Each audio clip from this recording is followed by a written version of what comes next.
The final score, Wrexham 3, Sheffield United 3.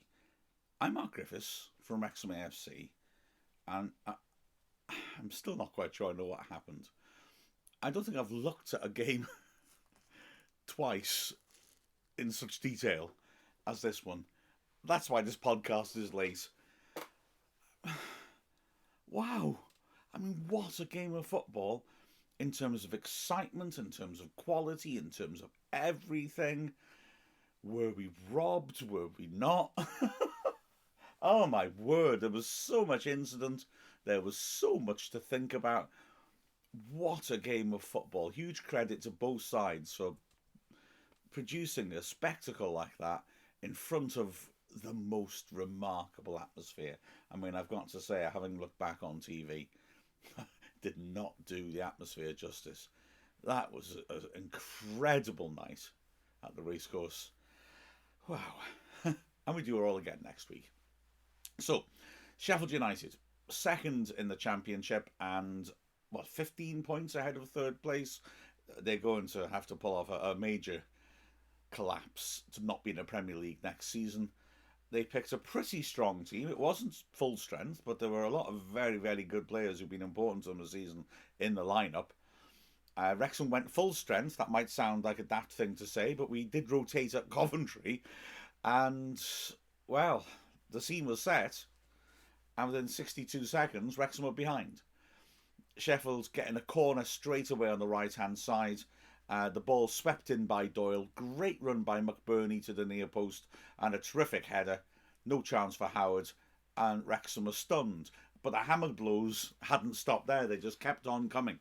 Because Jordan Tunnicliffe picked up a nasty injury, which looks like it will put him out for a while. As the goal was scored, he had to go off. So Max Cleworth came on. And then soon after that, Aaron Hayden pulled up, had to go off for treatment, came back on, and had to go off again, permanently this time. James Jones replacing him. Tom O'Connor dropping into the back three. Wow, I mean, at that point, you really thought, it's a tough task anyway, but boy, are we up against it now. Wrexham 1-0 down against a team of Sheffield United's calibre, and we've just lost two of our three centre-backs. Goodness me, for the first time in a long time, it felt glum. And not only that, Sheffield United were offering some real quality going forwards. Norwood was pulling the strings up front. Jebuson's pace and movement was terrific. And alongside him, Ollie McBurney had got the goal. His hold-up play and his ability to find players as turning it around the corner was fantastic. You could really see the quality of them. Their technique was terrific. They could really work tight angles and tight triangles in very enclosed spaces with lots of Wrexham players around, and they could do it at pace. I mean, they were quality, and every time they came forwards in the first half hour, you just felt, right, okay, this could easily be a goal. Wrexham defended manfully, and as I'll say in a moment, Howard also really kept us in the game. But we did have moments too. 12th minute, Ford popping the ball down the right-hand side, Mullen racing after it. The keeper, Davis, comes out, a Welsh international keeper. Looked like it was his ball to me, but somehow Mullen accelerated, just got there first, flicked the ball past him and went down. I've got to say, from our angle and live, it looked like a bang-on certain penalty. Having seen the replays, yeah, there isn't a penalty. But I tell you what, it's a very well-timed going to ground by Mullen, because it could easily have fooled the ref.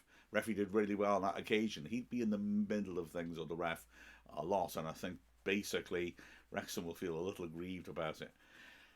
At the other end, Wrexham was still under pressure, but we were making chances. A long throw from Tozer. Davis, the keeper, comes under pressure from Mullen. He fumbles it. It drops for O'Connor, who on the turn 8 yards out just can't put it on target. The difficult chance, to be fair, but she had to snatch at. But Sheffield United were really looking threatening. McAtee feeding a good ball to Jebuson, who came surging down the right channel, real pace. Howard did brilliantly to get out and just make himself wide as he hit the ground so that he just took the ball out. Really good work, brave at Jebuson's feet. And a minute later, again, danger. This time, McBurney dropping off, turning it round the corner. McAtee hitting a powerful shot from the edge of the area. O'Connor did well to track him and get the block in. But, like I said, they were looking so threatening.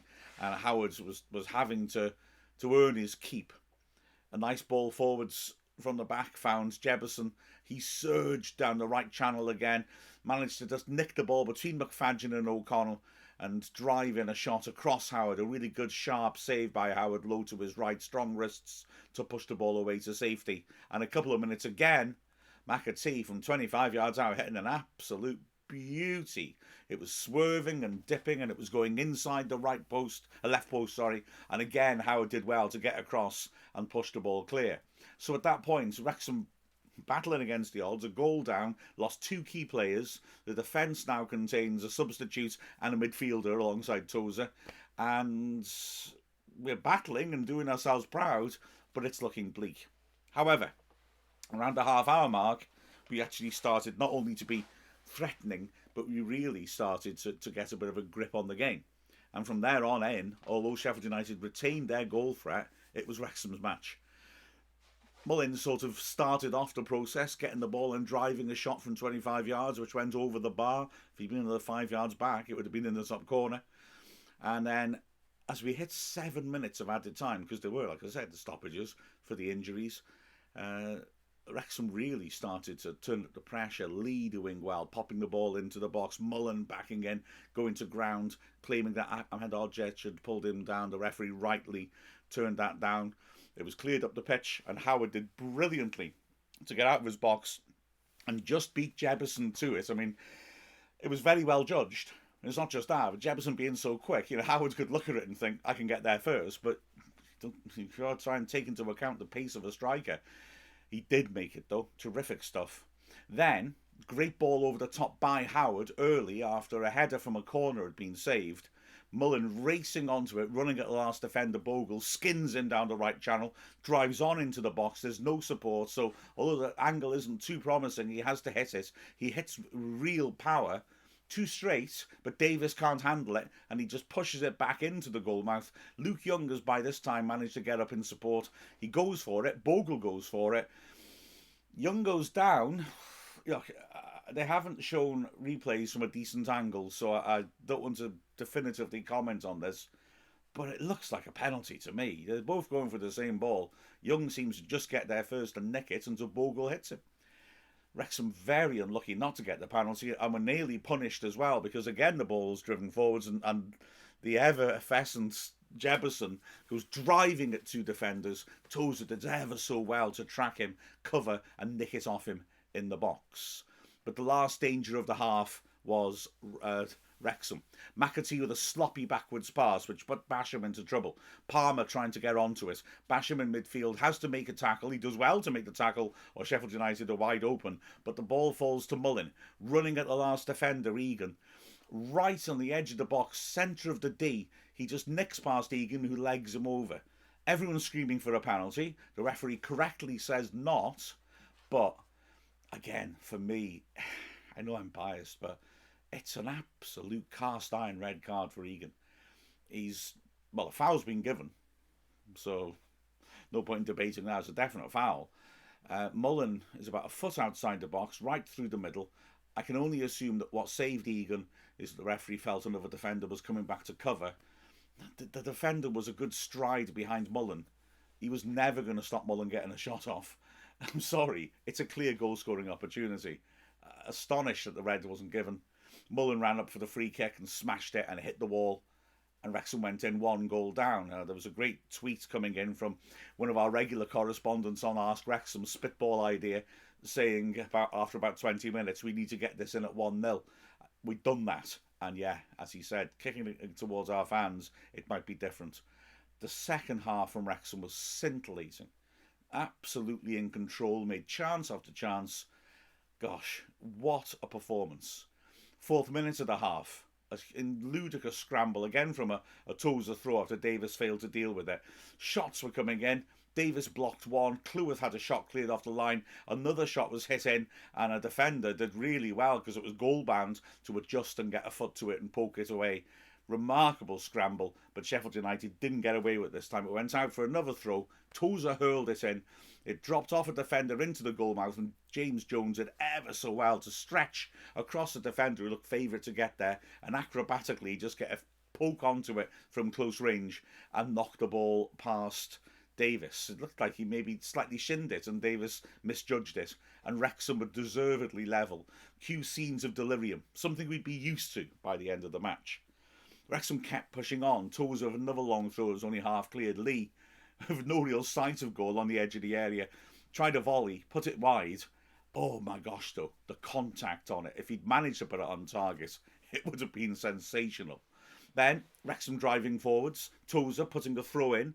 It cleared back to him. He drove to the edge of the area, did well to ride a tackle when he looked like he'd lost it, and then from the edge of the box hit a powerful shot which was on target but hit a defender and deflected just wide of the left post. Again, only a temporary reprieve because the corner came in and O'Connor met it 6 yards out and slammed it home to put Wrexham ahead. It was a ball in which basically hit a defender right in front of the keeper. He couldn't do anything about it. It bounced off and O'Connor pounced on it, went for power, smashed it into the centre of the net. And at that point, everything was pushing in Wrexham's favour. But Sheffield United class. They made attacking substitutions. They brought on the quality players like Ndai and Sharp, and they started to put pressure on. They equalised swiftly, which I think was crucial. A cruel goal to concede, but if, in all honesty, a goal which was created because Sheffield United had pulled our defence apart, stretched us, and were able to cause problems. A shot coming in from the edge of the box, well blocked, came out to Oliver Norwood.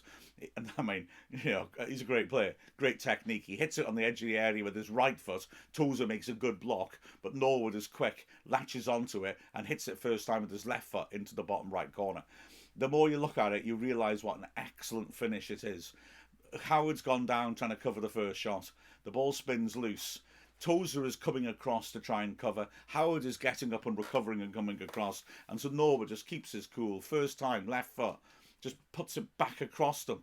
And neither of them can naturally adjust in time. Great work.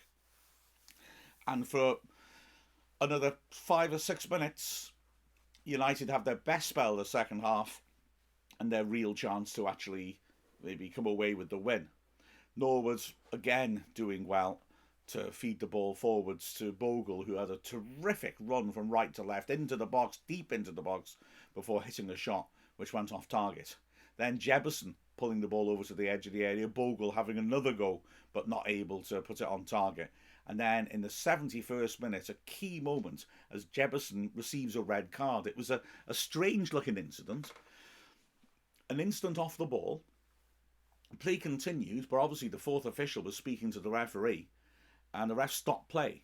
Now, if the ref's going to stop play on the say-so of the fourth official is pretty sure this is going to be a serious incident.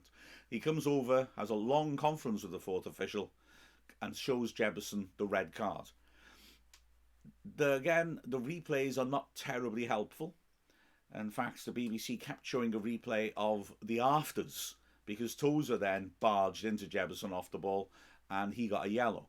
But there is, in the distance you can see that just before then, Tozer was standing there, Jebbison's run up behind him and looks to have hit him with his elbow in his back.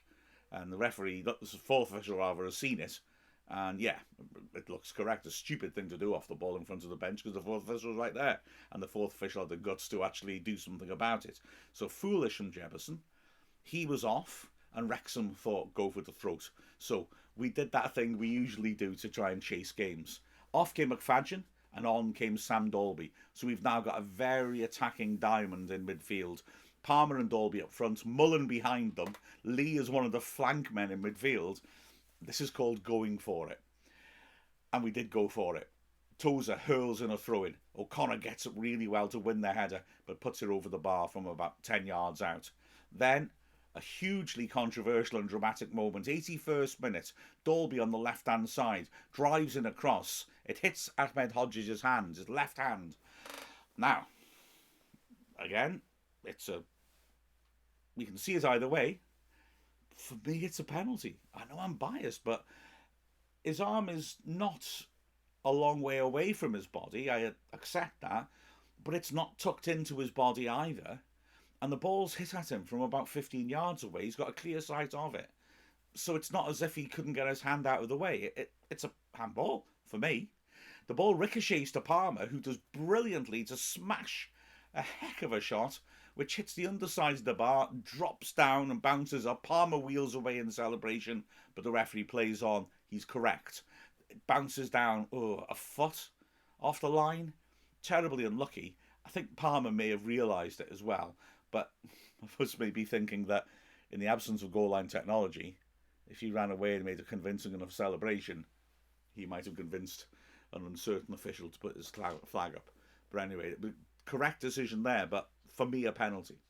Wrexham just kept pushing and pushing. Nice combination of play between Palmer and Lee on the left flank. They feed Dalby, who cuts into the box and drills it across the face, but nobody's able to get a touch on the end of it. And then in the 86th minute, Wrexham take the lead deservedly. Young, who won so many tackles in the middle of the pitch, winning an excellent tackle deep in his own half and immediately feeding the ball forwards. And Wrexham, with this gung-ho approach, have got a 3-on-3 break. Mullen plays it beautifully, feeds it out at the right time to Dalby running into the box. Dalby does ever so well to get round his man and pull it back in. Mullen's got a glorious chance 8 yards out and takes a bad touch for once. It bobbles up, hits his shin and sits back down again. It's a bit stuck between his feet. He digs out a shot. It goes through a defender and then through Davis's legs, and Wrexham are ahead. Fortunate? Maybe. But on the other hand, he kept his cool when the initial easy chance didn't fall his way and scored it. Sensational stuff. The crowd are going crazy. And in the 90th minute, we get a chance to properly wrap it up. The ball played forwards. Basham, horrible defending, turns his back on it. It hits his shoulder and drops for Dalby, who does ever so well to latch onto it.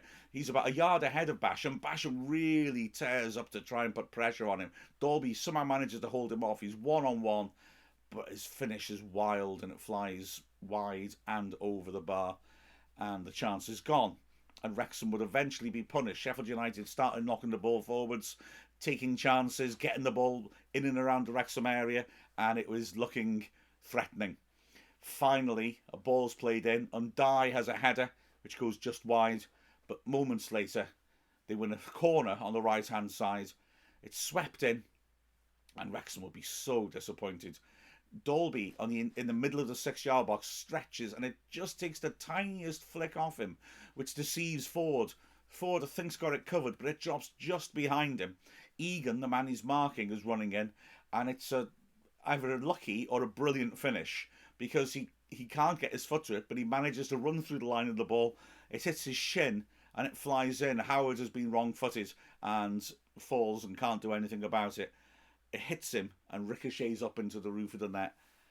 What an incredible turn of events. The 5th of the 7 added minutes. Surprisingly, the ref doesn't add on any more time onto the 7, because Wrexham are really trying to go for it to get a winner in the absolute last knockings. Cruel for Wrexham, but what a remarkable, incredible game of football. It's got to be said, Sheffield United are superb at set pieces. They've got a reputation for really taking advantage of them. If you don't lose your 2 centre-backs in the first 10 minutes, maybe we defend that goal better. I know it's a ifs and buts, but when you lose a key defender, you're going to have issues in terms of sorting out who's marking whom. When you lose 2, there's always a chance that that's going to happen. It's cruel, but it's true. Individual performances, how the heck do I quantify those? Because there was such heroism on the pitch for Wrexham, honestly. Every single one of them hit levels that were magnificent. And we had a heck of a job picking man of the match, because probably anybody could have been it. I mean, his saves in the first half, despite the fact that we had so much of the game, kept us in it, in all honesty. He was terrific. Then looking across the back, well, the 2 centre-backs went off before you could judge them. Cleworth came on, was magnificent. I mean, what a young talent he is. He was terrific handling really high-quality strikers. Jefferson trying to back into him. Cleworth would not be moved. He was superb, and as always, he came forwards effectively too. On the other side, O'Connor did tremendously well. I mean, he was a great threat from set pieces going forwards, but his defending was terrific. He's not a specialist defender, but goodness me, he did well. Tozer, well, Tozer was Tozer. Loads of really great defending, strong blocks, leading by example, driving us forwards. A couple of super switches, and those long throws, of course, which again caused real problems. In midfield, well, once we'd adjusted, we had James Jones in midfield, and as ever, he was full of industry. As ever, he was able to break forwards, link things well, grab the goal as well. A terrific performance. Young, the number of tackles he won was fantastic. He also was driving us on and had a really, really good game. I didn't mention he had a long-range shot that was parried as well by the keeper. I forgot. That was a scramble, wasn't it? When I said that scramble, before Young nailed one from 25 yards, keeper parried it. He didn't do well, Davis. And they managed to scramble it away. Sorry, I forgot about that. Also midfield, Elliot Lee. What a player. I mean, he's just so good. He slides in and goes to ground far too much, and yet he seems to be able to do it. He wins the ball. His tackling was terrific. His tracking back was good. And then creatively, he scared the Sheffield United defenders as much as he scared the National League defenders. Wonderful, wonderful stuff. The wing-backs, forward again, terrific. Such good technique, receiving long passes, awkward passes so well. He kept running at his man, trying to get crosses in. He put some good deliveries in. McFadden on the other side was really feisty. He was up for the battle against his old team. He won good tackles. He was driving forwards all the time and was involved so much. He was sacrificed purely tactically. He had a good game. And then up front, well, Mullin was our man of the match, and I'll stand by that, although, like I said, everyone, the standards were high, and O'Connor probably pushed him. But Mullin was working from the start, was a constant threat. The centre-backs did not enjoy Mullin. He had the beating of them. He really did. He won his individual battles against them. He was outstanding. So glad he got a goal at the end. He deserved it. Ollie Palmer did ever so well too. Physically fighting against them. That terrific shot that hit the bottom of the bar was so unlucky. There was some really nice link-up play from him. And when Dalby came on, he only had 15 minutes, but he made an impact. He set up a goal, had a good one-on-one chance, put the ball in that should have been a penalty, and he was a real presence. We asked so many questions of United, and I tell you what, after the game, the BBC Sheffield guys were next to us, including Carlos Arba, remember him, the excellent striker for Sheffield United and Gillingham, and they both said Wrexham absolutely dominated it and deserved to win easily. Well, those are kind words, but they're accurate. This was utterly magnificent from Wrexham. Wow, what a team we're supporting right now. It was an honour to be there and a pleasure too. And like I said before, we go again next week. Could be interesting. The final score of Wrexham 3, Sheffield United 3. I'm Mark Griffiths from Wrexham AFC.